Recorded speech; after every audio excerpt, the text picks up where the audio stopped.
إن الحمد لله نحمده ونستعينه ونستغفره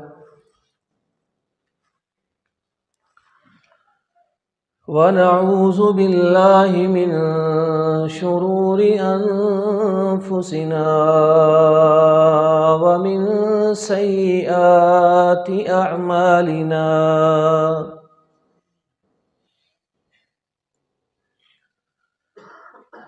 من يهده الله فلا مضل له ومن يضلل فلا هادي له وأشهد أن لا إله إلا الله وحده لا شريك له وأشهد أن محمدًا عبده ورسوله أما بعد فإن خير الحديث كتاب الله وخير الهدي هدي محمد صلى الله عليه وسلم وشر الأمور محدثاتها وكل محدثة بدعة وكل بدعة ضلالة وكل ضلالة في النار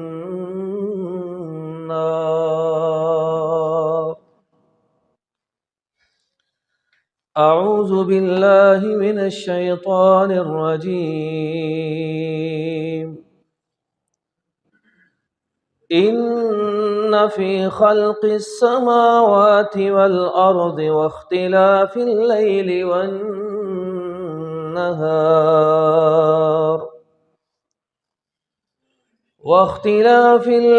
والنهار لآيات لأولي الألباب الذين يذكرون الله قياما وقعودا وعلى جنوبهم ويتفكرون في خلق السماوات والأرض ربنا ما خلقت هذا باطلا سبحانك فقنا عذاب النار۔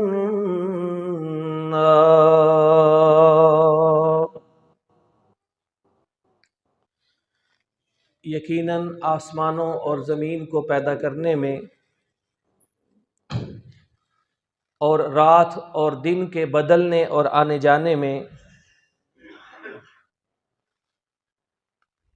یقیناً نشانیاں اور نصیحتیں ہیں عقل مندوں کے لیے۔ عقل مند لوگ وہ ہوتے ہیں جو اللہ کو یاد کرتے ہیں، کھڑے ہو کر بھی اور بیٹھ کر بھی اور لیٹ کر بھی، اور وہ آسمانوں اور زمین کو پیدا کرنے میں غور و فکر کرتے ہیں کہ اے ہمارے پروردگار، تو نے یہ بیکار میں پیدا نہیں کیے، تو ہر عیب اور کمی سے پاک ہے، بس تو ہمیں جہنم کے عذاب سے بچا لے۔ اللہ رب العالمین نے ان آیات کریمہ میں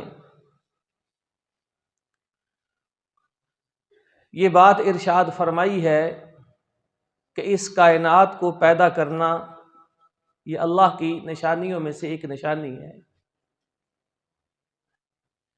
اس کائنات میں آپ دیکھتے ہیں کبھی رات ہوتی ہے، کبھی دن ہوتا ہے۔ یہ وقت اور موسم اور زمانے کا بدلنا یہ اللہ کی قدرت، اللہ کی ربوبیت اور اس کی طاقت کے نمونے ہیں جو وہ انسانوں کو دکھاتا ہے۔ ہمارے سامنے ہم اپنی آنکھوں سے دیکھتے ہیں کہ اسی جگہ کبھی ہمیں گرمی محسوس ہوتی ہے، کبھی ہمیں سردی لگتی ہے۔ یہ گرمی اور سردی کا آنا جانا، یہ موسموں کا بدلنا، یہ اللہ کی قدرت اور اس کی طاقت کا نتیجہ ہے۔ رسول اللہ صلی اللہ علیہ وسلم نے ایک حدیث میں ارشاد فرمایا، صحیح بخاری اور مسلم کی روایت ہے، کہ جہنم جس کو اللہ نے بنا دیا ہے اور اس میں آگ جلائی جا چکی ہے، وہ آگ جل جل کر کالے رنگ کی ہو چکی ہے، وہ آگ اس دنیا کی آگ سے 70 گنا زیادہ تیز اور سخت ہے۔ وہ آگ جل جل کر خود سے اتنا تنگ آئی، حدیث میں آتا ہے کہ آگ نے اللہ سے التجا اور درخواست کی، یا ربی اکل بعضی بعضا، کہ اے میرے پروردگار مجھے بنانے والے، میرا اپنا آپ ہی مجھے کھائے جا رہا ہے۔ اتنی شدت کی آگ سے وہ خود آگ تنگ پڑ گئی۔ فأذن لی فی النفس، تو مجھے اجازت دیں کہ میں ایک سانس باہر کو لے لیا کروں، ایک سانس نکال لیا کروں۔ فأذن لہا بنفسین، تو رسول اللہ صلی اللہ علیہ وسلم فرماتے ہیں اللہ نے آگ کو اجازت دی کہ تم سال میں 2 بار سانس لے لیا کرو، نفس فی الشتاء و نفس فی الصیف۔ فرمایا ایک سانس گرمی کے موسم میں اور ایک سانس سردی کے موسم میں۔ فما وجدتم من برد او زمہریر فمن نفس جہنم، فرمایا دنیا میں جو تم سردی اور ٹھنڈ محسوس کرتے ہو، یہ جہنم کے سانس اندر کو کھینچنے کا نتیجہ ہوتا ہے، جب وہ اندر کو سانس واپس لیتی ہے۔ وما وجدتم من حر او حرور فمن نفس جہنم، اور دنیا میں جو تم گرمی، تپش، حرارت محسوس کرتے ہو، یہ جہنم کے سانس لینے کا نتیجہ ہوتی ہے۔ اب اللہ کی قدرت بھی ہے اس میں، اور ہمارے ایمان بالغیب کا امتحان بھی ہے اس میں، کہ اللہ ہمیں دنیا کے اندر جہنم میں گرمی کا ایک چھوٹا سا نمونہ بھی دکھاتے ہیں کہ تاکہ ہم نصیحت حاصل کریں، اور جہنم میں سردی کا عذاب بھی ہے جو انسان کے بس سے باہر ہوتی ہے۔ جہنم کی سردی کا نمونہ بھی اللہ ہمیں سرد موسم کے اندر دکھا دیتے ہیں کہ وہاں اس سے کئی گنا شدت کے عالم میں انسانوں کا کیا حال ہوگا۔ یہ قدرت بھی ہے اور ہمارے لیے نصیحت بھی ہے۔ اب وہ سانس لینا باہر اور اندر، اور دنیا میں سردی اور گرمی کا آنا، یہ ہماری عقل میں نہیں آتا ہے کہ دنیا میں ایک ہی جگہ کہیں گرمی ہوتی ہے، کہیں سردی ہوتی ہے۔ اب یہ کیسے ہوتا ہے؟ اگر یہ سب کچھ ٹھیک ٹھیک ہماری عقل اور سمجھ میں آ جائے، پھر ہمارے ایمان بالغیب کا کوئی فائدہ نہیں۔ آج انسان یہ سمجھتا ہے کہ میں تو اسی کو مانوں گا جو میری عقل اور میری سمجھ میں آئے گا، جو سائنس، جو میرا مشاہدہ، جو میری حس اور جو میری عقل تسلیم کرے گی، میں صرف اس کو مانوں گا۔ یہ ایک کافر کا ذہن ہوتا ہے، ایک مومن کی یہ بات نہیں ہو سکتی۔ یہ ایک کافر اور مومن میں فرق ہوتا ہے۔ کافر کہتا ہے، جو ملحد ہے، اللہ نظر نہیں آتا ہے، میں کیوں اللہ کو مانوں؟ آسمان سے فرشتے کا رسول پر دنیا میں کتاب وحی لے کر آنا، یہ عقل میں نہیں آتا ہے، نظر میں نہیں آتا ہے، میں اس کو تسلیم نہیں کرتا۔ یہ ایک کافر کی سوچ ہوتی ہے۔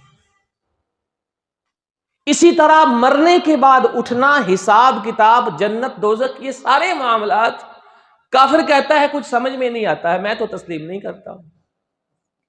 لیکن مومن کہتا ہے کہ چونکہ اس کائنات کا ایک رب ہے جس پر عقل بھی دلالت کرتی ہے اور سمجھ اور انسانی فکر بھی یہی بتاتی ہے کہ یہ کسی بنانے والے کا کمال ہے، اب اس بنانے والے نے مجھے جو کہنا ہے میں نے اس کو ماننا ہے، یہ میرے ایمان کا تقاضا ہے۔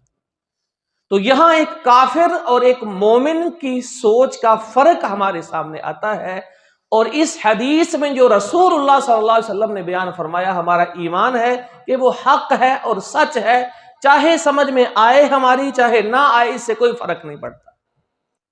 اسی لیے قرآن مجید کے اندر اللہ رب العالمین نے سب سے پہلا وصف جو ایمان والوں کا بیان کیا ہے وہ کیا ہے؟ الذین یؤمنون بالغیب، کہ جو ہر چیز دیکھ کر ماننے کے عادی نہیں ہوتے، ہمارا فرمان سنتے ہیں، دیکھتے بھی نہیں ہیں اور اس کو تسلیم کر لیتے ہیں۔ رسول اللہ صلی اللہ علیہ وسلم نے ایسے لوگوں کی فضیلت کیا بیان کی، فرمایا وَدِدْتُ لَوْ أَنَّنِي رَأَيْتُ إِخْوَانِي، میرا دل کرتا ہے کاش میں اپنے بھائیوں کا دیدار کر لیتا۔ صحابہ کرام نے حیران ہو کر پوچھا وَلَسْنَا إِخْوَانَ، کیا ہم آپ کے بھائی نہیں ہیں؟ فرمایا تم میرے ساتھی ہو، صحابی ہو، تم میرے بھائی نہیں ہو۔ فرمایا عرض کی آپ کے بھائی کون سے ہیں؟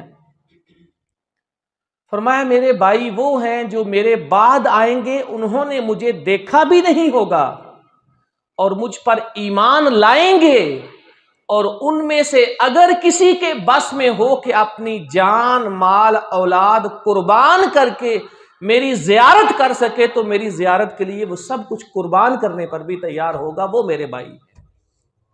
اب دیکھیے جو اللہ کے نبی کو دیکھے بغیر ایمان لاتے ہیں ان کی فضیلت کتنی ہے۔ اللہ کے نبی کی خواہش تھی کہ میں ان کا دیدار کر سکوں۔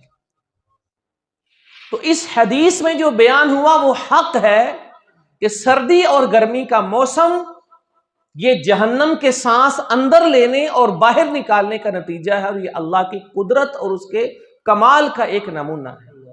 سردی اور گرمی کا یہ موسم انسان کا اس میں رہن سہن امن اور عافیت کے ساتھ اپنے گھر میں رہنا، یہ اللہ کا اتنا بڑا احسان ہے کہ رسول اللہ صلی اللہ علیہ وسلم ارشاد فرماتے ہیں من اصبح منکم آمنا فی سربی،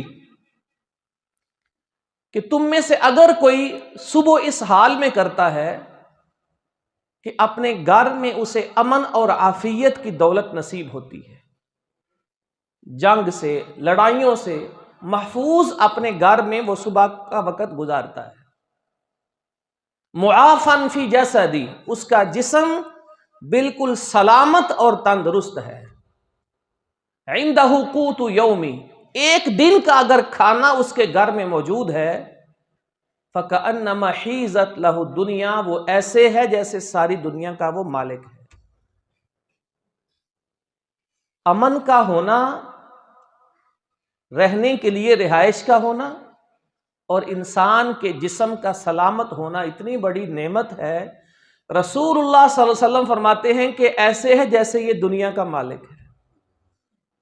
لیکن انسان کی آج ناشکری کا یہ عالم ہے کہ اللہ کی اتنی بڑی نعمتیں اس کے پاس موجود ہوتی ہیں، وہ پھر بھی راضی نہیں ہوتا ہے۔ ہم میں سے کتنے لوگ ہیں جو سمجھتے ہیں کہ نعمت تو صرف دولت اور مال ہوتی ہے۔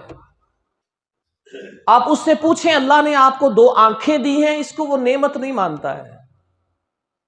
اسے کہا جائے آپ کے 2 کان ہیں، زبان ہے، ہاتھ پاؤں سلامت اور تندرست ہیں، وہ کہے گا یہ تو سب کے ہی ہوتے ہیں، اس کو وہ نعمت ہی تسلیم نہیں کرتا ہے۔ کتنی بڑی اللہ کی ناشکری ہے۔ حضرت عبداللہ بن عمر بن عاص نے تشریف فرما تھے، ایک شخص آیا اور پوچھتا ہے کہ ہم تو بڑے فقیر ہیں۔ پوچھا تمہاری شادی ہوئی ہے؟ کہنے لگا ہاں شادی ہوئی ہے۔ پھر پوچھا تمہارا گھر بھی ہے؟ کہنے لگے ہاں میرا گھر بھی ہے۔ فرمایا پھر تم کہاں کے غریب ہو؟ انت من الاغنیاء، پھر تو تم دولت مند آدمی ہو، امیر آدمی ہو۔ ہم میں سے کتنے ہیں کہ گھر شادی ہونے کے باوجود خود کو مسکین اور فقیر سمجھتے ہیں۔ اس بندے نے خود کہا صرف گھر اور بیوی نہیں، ان علی خادمن، صحیح مسلم میں روایت ہے کہ میرے پاس ایک نوکر بھی ہے۔ فرمایا اچھا اگر نوکر ہے انت من الملوک، پھر تو تم بادشاہ آدمی ہو۔ اب دیکھیے صحابہ کرام کی سوچ دنیا کے لحاظ سے اور ہماری سوچ کا کتنا فرق ہے۔ ہمارے پاس گھر بھی ہو، بیوی بچے بھی ہوں، لباس بھی ہو، کھانے پینے کو بھی ہو، جسم تندرست بھی ہو تو ہم سمجھتے ہیں واہ وہ اتنا امیر ہے، میں تو غریب مسکین اور فقیر آدمی ہوں. بندہ ناشکری کرتے کرتے اللہ کو ناراض کر بیٹھتا. تو اس موسم میں، سردی کے موسم میں دیکھیے کہ دنیا میں کتنے لوگ ہوں گے جن کے پاس پہننے کے لیے لباس نہیں ہوگا. موسم بدلتا ہے، ان کو سردی، اپنے جسم کو ڈھانپنے کے لیے ان کے پاس گرم کپڑے، لحاف، بستر، حتیٰ کہ کتنے لوگ ہیں ان کے پاس اپنی ایک چھت نہیں ہوتی جس کے نیچے وہ سکون لے سکے.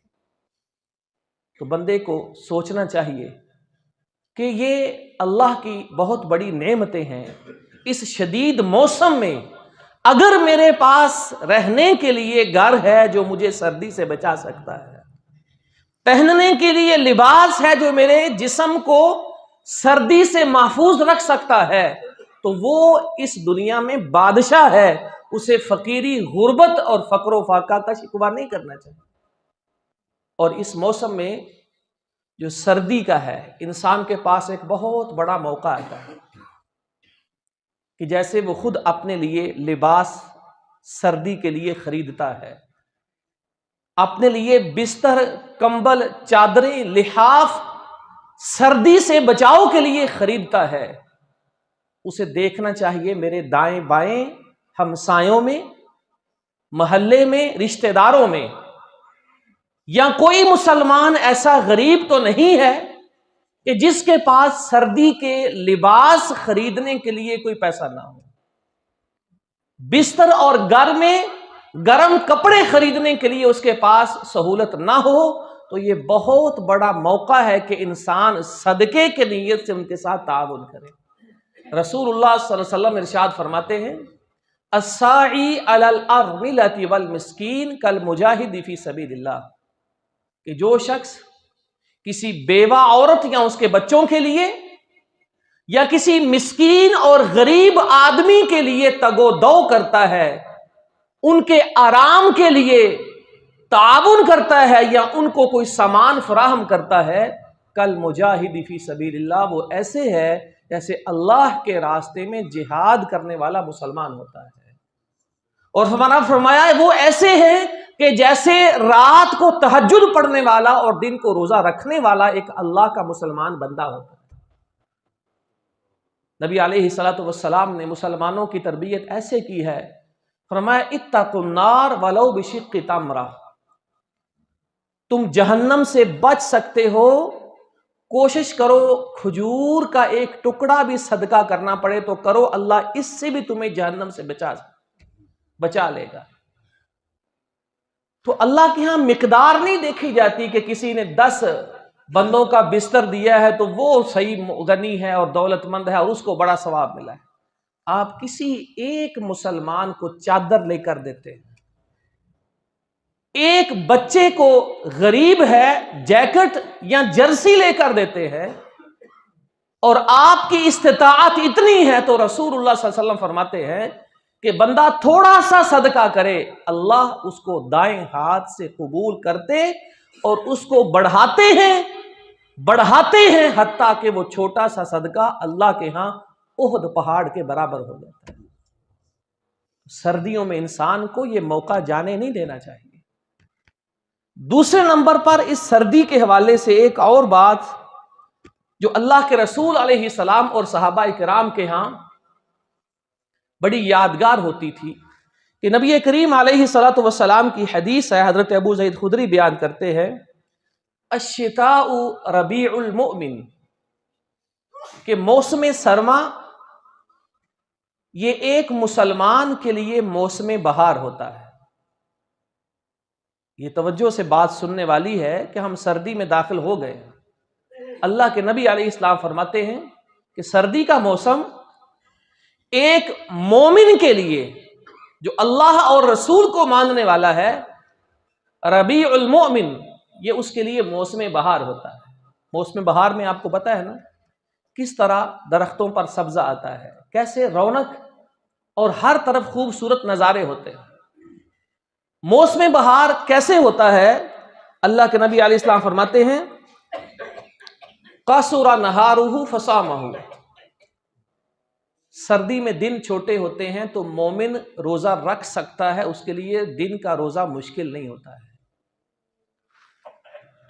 اور فرمایا وَطَالَ لَيْلُهُ فَقَامَهُ، رات بہت لمبی ہوتی ہے، اس کے لیے فجر سے پہلے اٹھ کر تہجد پڑھنا یہ مشکل نہیں ہوتا، اس لیے یہ مومن کے لیے موسم بہار ہوتا ہے۔ حضرت عمر بن خطاب رضی اللہ تعالی عنہ ارشاد فرماتے ہیں الشتاء غنیمت العابدین، کہ موسم سرما جو عبادت والے ہیں ان کے لیے مال غنیمت کے برابر ہوتا ہے۔ یہ موسم سرما کس طرح مال غنیمت ہوتا ہے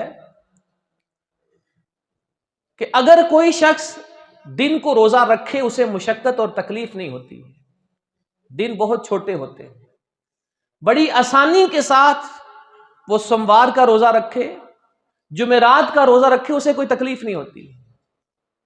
اور نبی علیہ الصلوۃ والسلام ارشاد فرماتے ہیں کہ میں جمعرات کا روزہ اس لیے رکھتا ہوں کہ ہفتہ وار اعمال اللہ کے سامنے پیش کیے جاتے ہیں، اور میں چاہتا ہوں جب میرا عمل اللہ دیکھے تو میں نے روزہ رکھا ہوا، یعنی عمل دکھایا جائے تو اس میں لکھا ہو کہ اس وقت یہ بندہ روزے کی حالت میں ہے۔ حضرت غور کیجیے اللہ کتنا خوش ہوگا۔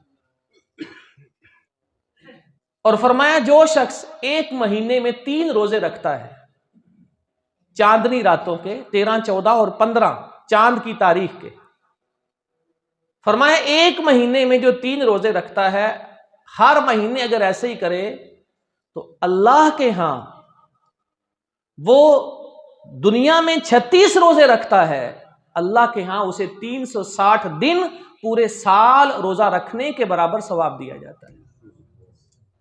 تو یہ روزہ ہے۔ نبی علیہ السلام کے پاس ایک شخص آیا، عرض کی کہ مجھے کوئی عمل بتائیں جو بے مثال ہو۔ فرمایا علیک بالصوم فإنہ لا عدل لہ، روزے کو لازم زندگی میں پکڑ لو، اس کے برابر اللہ کے ہاں کوئی نیکی نہیں ہوتی۔ ہم دنیا میں بڑا بڑھ چڑھ کر ہر کام میں آگے بڑھنے کی کوشش کرتے ہیں، ہمارے پاس بیلنس ہو، کوشش ہوتی ہے جتنا بھی بڑھا سکے میں نے بڑھانا ہے۔ کبھی یہ بھی سوچا ہے کہ آخرت میں نے جمع کروانا ہے تو جتنا ہو سکے بڑھ چڑھ کر جمع کروانا ہے۔ ایک مسلمان کی زندگی میں اگر روزہ نہیں ہے، ایک مسلمان اگر اتنی لمبی رات ہوتی ہے کہ 8 گھنٹے کی رات ہوتی ہے، آپ دیکھیے کہ عشاء کی نماز 7 بجے ہوتی ہے اور فجر کی نماز 5:45 بجے، ابھی 6 بجے تک چلی جائے گی، تو 10-11 گھنٹوں کی رات ہوتی ہے۔ ایک مسلمان اگر فجر سے آدھا گھنٹہ پہلے اٹھ کر اللہ کو سجدہ نہیں کر سکتا، اس سے بڑا محروم انسان کون ہو سکتا ہے؟ کہ 10 گھنٹے کی رات ہو اور رات کے آخری پہر اللہ آسمان دنیا پر آ کر آواز لگاتا ہو، حل من سائل فاعطی، کوئی سائل ہے مانگنے والا میں اس کو دیتا ہوں، حل من مستغفر فاغفر لہ، کوئی مجھ سے معافی چاہتا ہے میں اس کو معاف کرتا ہوں، اللہ آواز دیتا ہے۔ لیکن ہماری بدقسمتی سے ہماری زندگی میں یہ چیزیں کیوں نہیں ہیں؟ ایک مسلمان ہے، آج اس کے روٹین میں قرآن کی تلاوت نہیں ہوتی ہے۔ ایک مسلمان ہے، آج اس کی روٹین میں معمولی جتنی طاقت ہے روزانہ اس کے اعمال میں صدقہ نہیں ہوتا ہے۔ ایک مسلمان ہے، آج اس کی روٹین میں ذکر اور اللہ کے لیے کوئی وظیفہ نہیں ہوتا ہے۔ مسلمان ہے، آج کسی خاص وقت نکال کر اللہ کے آگے ہاتھ اٹھا کر دعا کرنا اس کے نصیب میں نہیں ہوتا۔ مسلمان پر مہینوں گزر جاتے ہیں، اس کے لیے رات کو اٹھ کر 10 منٹ فجر سے پہلے اللہ کے آگے جھکنا نصیب نہیں ہوتا۔ ایک مسلمان ہے، آج مہینوں گزر جاتے ہیں، اسے نفلی روزہ رکھنا نصیب نہیں ہوتا۔ ذرا سوچئے یہ کیسے مسلمان ہے کہ دنیا کی دوڑ لگی ہوئی ہے، جبکہ اللہ کے کیا فرمایا حدیث قدسی ہے، یا ابن آدم، اے آدم کے بیٹے، تفرغ لعبادتی املا قلبک غنا واسد فقرک، تم میری عبادت کے لیے وقت نکالو، میں تمہاری سارے فقر و فاقے ختم کر کے رکھ دوں۔ یہ اللہ کا وعدہ ہے، اور فرمایا جو دنیا کے لیے میری عبادت چھوڑ دیتا ہے وہ کرتا سب کچھ ہے لیکن کبھی اس کی پوری نہیں پڑتی۔ یہ اللہ کے قوانین ہیں جو ہماری عقل میں نہیں آتے، لیکن اس دنیا کو چلانے والا وہی مالک ہے۔ اگر ہم صحیح طرح سے اللہ پر ایمان رکھتے ہوتے تو ہم اللہ کی یوں نہ قدری نہ کرتے۔ اب ایک حدیث ہے، نبی علیہ السلام فرماتے ہیں کہ کچھ لوگ اگر دنیا میں کہیں بیٹھے چند منٹ یا چند گھنٹوں کی مجلس لگائی، اگر انہوں نے اپنی مجلس میں جتنی دیر بیٹھے ہیں اللہ کے نبی پر درود نہیں پڑھا، اس مجلس میں اگر انہوں نے کچھ منٹ کے لیے اللہ کا ذکر نہیں کیا تو یہ مجلسیں قیامت کے دن ان کے لیے حسرت اور نقصان کا باعث بنیں گی۔ ہماری زندگی میں ذکر ہے، ہم نے کبھی اللہ کے نبی پر درود بڑی پابندی سے دن کو پڑھا ہے؟ دیکھو کیسے دن پہ دن، ہفتے، مہینے گزر جاتے ہیں، نہ ہمیں کوئی ذکر کی پرواہ، نہ کوئی دعا کی پرواہ، نہ کوئی درود کی فکر، نہ کوئی صدقے، تلاوت، نہ کوئی نوافل، نہ کوئی روزے۔ یہ ساری چیزیں ہماری زندگی سے خارج ہو چکی ہیں، اور ہماری زندگی میں کیا ہے؟ پروگرام کون سے ہیں کہ دنیا کیسے میں جمع کروں۔ حالت ہماری وہ ہو چکی ہے کہ جو اللہ نے قرآن میں فرمایا تھا، الہاکم التکاثر حتی زرتم المقابر، تم کو زیادہ جمع کرنے کی ہوس نے برباد کر کے رکھ دیا۔ یہ ہوس اسی طرح رہے گی، ایک دن قبر میں جا پڑو گے تب تمہیں پتا چلے گا میں نے کیا جمع کر کے لایا۔ اللہ سے دعا ہے کہ ہمیں سمجھنے کی توفیق عطا فرمائے۔ وآخر دعوانا ان الحمدللہ رب العالمین۔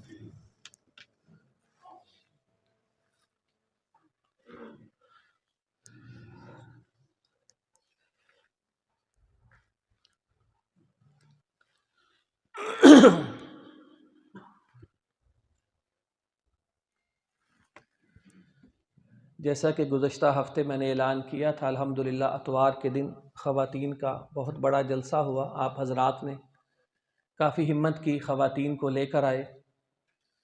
ماشاءاللہ 450 سے زائد خواتین تھی جو اس جلسے میں حاضر ہوئی۔ کئی بھائیوں نے ان کے لیے کھانے میں تعاون کیا کہ دوپہر کا کھانا اگر خواتین کو دیا جائے تو 2-3 گھنٹے ان کے لیے بیٹھنا، درس سننا یہ مشکل نہیں ہوتا، کہ بچے بھی ساتھ ہوتے ہیں۔ تو جن بھائیوں نے اس کے لیے تعاون کیا، اللہ رب العالمین انہیں بھی جزائے خیر عطا فرمائے۔ میرے بھائیوں، ایک اور اعلان ہے کہ ہمارے یہاں اسکولوں میں اکثر ہمارے بچے ہفتے یا اتوار کی چھٹی کرتے ہیں۔ بہت سارے اسکولوں میں ہفتے میں 2 دن چھٹی ہوتی ہے، اور کئی ایسے بھی اسکول ہیں جن میں صرف 1 دن اتوار کی چھٹی ہوتی ہے۔ تو ہم نے یہاں مسجد کے اندر ہفتے اور اتوار کو یا خالی اتوار کو دن کے اوقات میں 9 سے لے کے 12 بجے تک بچوں کے لیے حفظ کلاس شروع کی ہے۔ تو اگر آپ کے گھر میں بچوں کو ہفتہ اور اتوار 2 دن چھٹی ہوتی ہے تو یہ بہت اچھی بات ہے کہ بچوں کو فارغ رکھنے کے بجائے کہ وہ گھر میں سوتے بھی ہیں، گلیوں میں پھرتے بھی ہیں، بڑی نازیبا چیزیں سیکھتے بھی ہیں اور دوسروں کو بھی سکھاتے ہیں۔ تو اگر ہفتے کو چھٹی ہے اور اتوار کو چھٹی ہے تو آپ 9 سے 12 بجے تک یہاں مسجد میں قاری صاحب موجود ہوتے ہیں، ان کے پاس چھوڑ جایا کریں۔ اس کا فائدہ کیا ہوگا کہ اگر بچے کا ناظرہ قرآن کمزور ہے پہلے اس کو ٹھیک کیا جائے گا۔ اگر ناظرہ قرآن بچے نے پڑھا ہے تو ہم اس کو 30واں پارہ حفظ کروائیں گے۔ کہ 30واں پارہ حفظ کرنے کا مطلب کیا ہوتا ہے کہ انسان ساری زندگی نمازوں میں قرآن بڑے آرام سے پڑھ سکتا ہے۔ اللہ اسے توفیق دے تہجد میں کھڑا ہونے کی، تو تہجد میں اس کے پاس پڑھنے کے لیے کچھ قرآن ہوتا ہے جس کو وہ اللہ کے سامنے پڑھ سکتا ہے۔ تو یہ بچہ 30واں پارہ حفظ کرتا ہے، پھر اسی طرح روٹین سے آتا رہے تو آخری 2 4 5 پارے بھی حفظ کر لیتا ہے۔ ایسے ہی اس بچے کو ہم انشاءاللہ یہاں نماز، دعائیں، طہارت، اخلاق اور آداب، یہ بھی ساتھ ساتھ ہم اس کا پیریڈ رکھیں گے تو یہ ہفتہ اور اتوار کلاس حفظ کے لیے اور بچوں کی تربیت کے لیے یہاں ہم نے شروع کی ہے۔ تو آپ حضرات بھی سنجیدگی کے ساتھ سوچئے کہ اگر ہمارے بچے ہفتے میں 2 دن چھٹی کرتے ہیں، اسکول کا تو پڑھتے نہیں ہیں، تو گھر میں کیا کرتے ہیں؟ تھوڑی سی ہم ہمت کریں، ان کو مسلمان بنانے کے لیے ہم اللہ کے گھر سے جوڑ دیں کہ چھوڑنے بھی آئیں، لینے بھی آئیں۔ 2 4 ہفتے آپ ان کی روٹین بنا دیں، پھر انشاءاللہ وہ خود آنے والے بنیں گے جب ان کو آگے کچھ ملے گا، ان کو سکھایا جائے گا۔ تو کوشش کیا کریں کہ اپنے بچوں کو بھی ہم نے مسلمان بنانا ہے تو ان کی ایسے تربیت کرنی ہے کہ کسی نہ کسی جگہ قرآن کلاس کے ساتھ ان کو جوڑ دیں، انشاءاللہ آگے وہ خود ہی سدھر جائیں گے اور سنبھل جائیں گے۔ قرآن بڑی بڑی زندگیاں بدل کر رکھ دیتا ہے، بہت کچھ انسان کے اندر تبدیلیاں پیدا کر دیتا ہے، لیکن ہمیں پہلے اپنی ذمہ داری ادا کرنی چاہیے کہ بچوں کو اس طرف لائیں، ترغیب دیں اور بچوں کو سختی کے ساتھ ایسی قرآن کلاسز کا پابند بنائیں۔ تو آپ حضرات 9 سے 12 بجے تک ہفتہ اتوار 2 دن ہو بہت اچھا ہے، 1 دن بھی ہو اتوار کے دن تب بھی آپ ضرور بچوں کو لے کر آئیں۔ سامنے پیچھے حال میں قاری صاحب بیٹھے ہوتے ہیں، حفظ کلاسز جو ہماری چلتی ہیں ان کے اندر ہی ہم بچوں کو پڑھائیں گے تاکہ دوسرے بچوں کو بھی وہ قرآن حفظ کرتے سناتے دیکھیں گے تو انشاءاللہ ان کو بھی اس کا بہت بڑا اثر ہوگا، ان کے اندر بھی جذبہ پیدا ہوگا۔ ان الحمد للہ نحمدہ ونستعینہ ونستغفرہ۔ صرف یہ ایک بات ہے کہ ابھی کل اور پرسوں ہفتہ اور اتوار یہاں ماہانہ حفظ کلاس کی 2 چھٹیاں ہوتی ہیں مہینے کے پہلے ہفتے میں، تو کل 2 دن چھٹیاں ہیں، اس کے بعد مسلسل ہر ہفتے اور اتوار کلاسز ہوگی، تو آپ کوشش کریں بچوں کو ضرور اس کی ترغیب دلائیں۔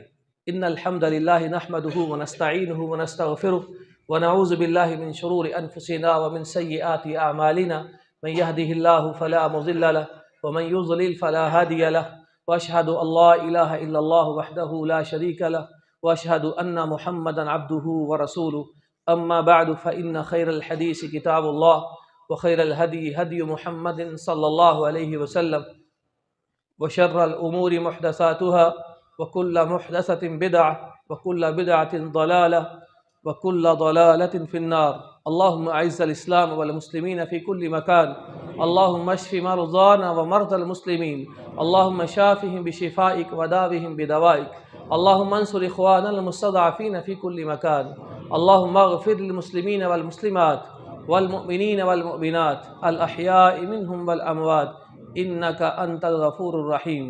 سبحان ربك رب العزة عما يصفون وسلام على المرسلين والحمد لله رب العالمين۔